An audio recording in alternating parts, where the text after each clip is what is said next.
আজ আমি তোমাদের কাছে এমন একটা ফেস মাস্ক নিয়ে এসেছি যেই মাস্কটা আমি রেডি করে কম করে 7 থেকে 8 দিনের জন্য ফ্রিজে রেখে স্টে করে রাখতে পারবো। ঠিক আছে, তো এছাড়া এই মাস্কটা ব্যবহার করলে আমাদের স্কিনটা তো ব্রাইট হবেই, এছাড়া আমাদের স্কিনটার মধ্যে একটা ডিপলি ক্লিন হবে। আর সানরে যে রেটা পড়ে আমাদের স্কিনটাকে একটু এফেক্ট করে সেটা থেকেও কিন্তু আমাদের স্কিনটাকে প্রোটেক্ট করবে। আর ময়েশ্চারাইজার তো স্কিনটা হবেই। ঠিক আছে, তো তার জন্য কি কি লাগবে একটু দেখে নিই। তার জন্য লাগবে বিটরুট, একটা ন্যাচারাল ব্লিচ। ঠিক আছে, এছাড়া এর মধ্যে প্রচুর পরিমাণে ভিটামিন সি আছে, যা আমাদের স্কিনের পক্ষে কিন্তু খুবই ভালো একটা উপাদান। আর আমাদের লাগবে হলো ওটস, হোয়াইট ওটস। ঠিক আছে, যার কাছে ওটস আছে সে ওটস ব্যবহার করবে। ওটসের ব্যবহার করলে তোমরা একটা ফেস একবার জিনিসটা অ্যাপ্লাই করেই যখন আমরা মুখটা ধোবো তখনই তোমরা বুঝতে পারবে কতটা স্কিনটা ডিপ ক্লিন হয়েছে। আর যাদের কাছে ওটস নেই তারা ছিঁড়ে ব্যবহার করো। ঠিক আছে, আর লাগবে জাল দেওয়া দুধ। ঠিক আছে, এসব ফেস মাস্কের ক্ষেত্রে সবসময় চেষ্টা করবে জাল দেওয়া দুধ ব্যবহার করতে। যেমন ক্লিনজিংয়ের ক্ষেত্রে আমরা র মিল্কটা ব্যবহার করি, তেমন কিন্তু চেষ্টা করবে কোনো মাস্কের ক্ষেত্রে জাল দেওয়া দুধটা ঠান্ডা কিন্তু জাল দেওয়া দুধ ব্যবহার করতে। এই তিনটেকে আমরা মিক্সারের মধ্যে দিয়ে একটু মিক্স করে নেব। ঠিক আছে, আমি এই মিক্সারের মধ্যে ওটসটা দিয়ে দিলাম, তার মধ্যে বিটরুটটাও দিয়ে দিলাম, আর এর মধ্যে আমি এই দুধটাও দিয়ে দিলাম। ঠিক আছে, যাদের নর্মাল স্কিন তারা দুধ ব্যবহার করবে, আর যাদের খুব অয়েলি স্কিন তারা কিন্তু এই দুধের বদলে রোজ ওয়াটার ব্যবহার করবে। তো এটা আমি মিক্সি করে আনছি। ঠিক আছে, আমাদের ফেস মাস্কটা রেডি। ঠিক আছে, এই জিনিসটা কিন্তু আমরা একটা কোনো টাইট কন্টেনারের মধ্যে রেখে 7 থেকে 8 দিন ফ্রিজে রাখতে পারি। এটা একবার বানালে আমি 7 দিন পর পর কিন্তু এই জিনিসটা ব্যবহার করতে পারবো। ঠিক আছে, তো এই জিনিসটা কী করে অ্যাপ্লাই করতে হয় তোমরা জানো, তাও আমি অল্প করে দেখিয়ে দিচ্ছি। এই জিনিসটা কিন্তু এভাবে পুরো মুখের মধ্যে, আর এর মধ্যে যেহেতু দুধের ক্রিমটা ফোটানো দুধে একটা ময়েশ্চারাইজার রয়েছে, তার জন্য কিন্তু এটা চোখের উপর চোখ সাইডে দিলেও কোনো অসুবিধা নেই। ঠিক আছে, এভাবে পুরো মুখে এই জিনিসটা অ্যাপ্লাই করতে হবে।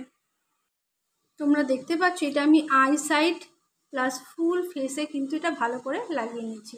এটা আমি 15 মিনিট রাখবো, তারপরে শুকালে আসছে। তোমরা দেখতে পাচ্ছ আমার মুখটা কিন্তু ড্রাই হয়ে গেছে। ঠিক আছে, এটা আমি ক্লিন করে আসছি।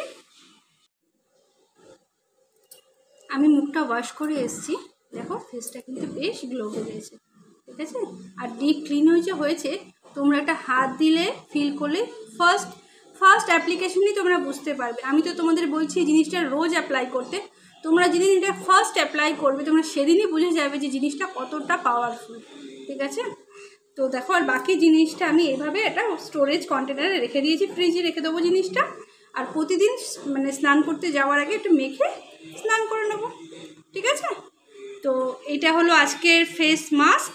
এবার আমি তোমাদেরকে এই মাস্কটা ব্যবহার করার পরে এবার আমি একটা হোমমেড তোমাদের টোনার বানিয়ে দেখাচ্ছি। এই জিনিসটা অ্যাপ্লাই করতে হবে। ঠিক আছে, যারা পারবে যে টোনারটা ব্যবহার করবে তাহলে অবশ্যই স্কিনটা আরও বেশি গ্লো বাড়বে বা এর বেনিফিট আরও বেশি তোমরা পাবে। ঠিক আছে, তো সিরামটা টোনারটা কী করে বানাতে হবে চলো দেখে নিই। তার জন্য কি কি লাগবে, কিভাবে বানাতে হবে। তার জন্য কিন্তু লাগবে আমাদের ভাতের মাড়। ঠিক আছে, আর লাগবে গোলাপ জল, আর লাগবে অ্যালোভেরা জেল। যারা মনে হচ্ছে জিনিসটা কেমন হবে না হবে বিশ্বাস করতে পারছো না, তাহলে আমি বলবো অল্প পরিমাণে বানিও। তারপর যদি জিনিসটা মনে হয় না জিনিসটা আমাদের হেল্প করছে স্কিনটাকে গ্লো করতে বা ব্রাইট করতে, আর স্কিনের অবশ্যই এটা প্রোটেকশন টোনার তোমরা সবাই জানো। ঠিক আছে, তখন তোমরা একটু বেশি করে বানিয়ে এরকম একটা স্প্রে বোতলে রেখে দেবে। যেটা শুধু তোমরা যে এই ফেস প্যাকটা ইউজ করে যেটা মাখতে হবে সেটা না, যে কোনো ফেস প্যাক ইউজ করে তোমরা ওই জিনিসটা কিন্তু স্প্রে করে মুখে অ্যাপ্লাই করতে পারো। ঠিক আছে, তো এটা কী করে বানাতে হবে চলো দেখে নিই।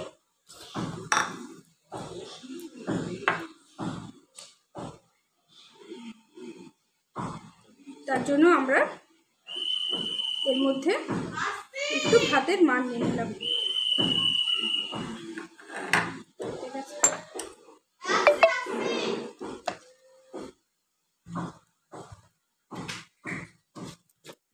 চামচটা ওর মধ্যে ঢুকিয়ে দিচ্ছি বলে আমি হাত দিয়ে একটু অ্যালোভেরা জেল নিয়ে নিলাম। এই বড় চামচের 1 চামচের মতো অ্যালোভেরা জেল নিলাম, ঠিক আছে।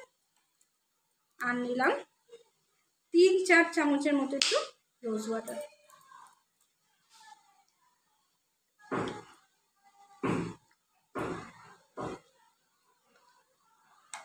এই জিনিসটা ভালো করে তোমরা মিক্স করবে। আমি বলবো মিক্সারে তোমরা একটুখানি জিনিসটা মিক্স করে নেবে, ঠিক আছে। মিক্সারে জিনিসটা মিক্স করলে খুব সুন্দর তোমাদের কিন্তু জিনিসটা মিক্সড হয়ে যাবে, ঠিক আছে। করে এরকম তোমরা একটা স্প্রে বটলে রেখে দেবে, ঠিক আছে। আর আফটার ফেস প্যাক ইউজ করার পরে তোমরা এই জিনিসটা একটুখানি স্প্রে করে, যারা মনে করবে যে তোমরা রাখতে পারবে তারা রাখবে, আর যারা মনে করবে না আমরা বেশিক্ষণ রাখতে পারবো না তারা মিনিমাম 15 মিনিটস রেখে তারপর নর্মাল ওয়াটার দিয়ে ওয়াশ করে দেবে, ঠিক আছে। তো অল টোটাল আজকে আমার এই ফেস মাস্ক আর টোনারটা তোমাদের কেমন লাগলো আমাকে জানিও। যদি ভালো লাগে তো অবশ্যই লাইক শেয়ার ফলো করো, আর ফ্যামিলির মধ্যেও কিন্তু শেয়ার করো। তো আজকের জন্য টাটা।